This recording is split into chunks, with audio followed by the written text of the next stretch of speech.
Hello dear friends, subscribers and guests of my channel. In this video I want to show and tell you how to check copyright claims on Instagram. Please put your like, subscribe to my channel and share this video with your friends. Let's get started. So first we need to go to Instagram. After that go to our account. And after that, click on three lines here. Now we need to scroll very down and click account status button. Click here. After that, click removed content.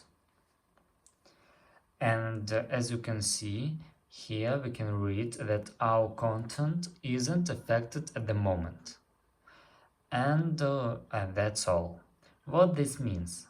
This means that you are not at risk of losing access to your account right now. And that's all. If you enjoyed this video and found it helpful, please put your like, subscribe to my channel and share this video with your friends. Bye bye everyone. See you later.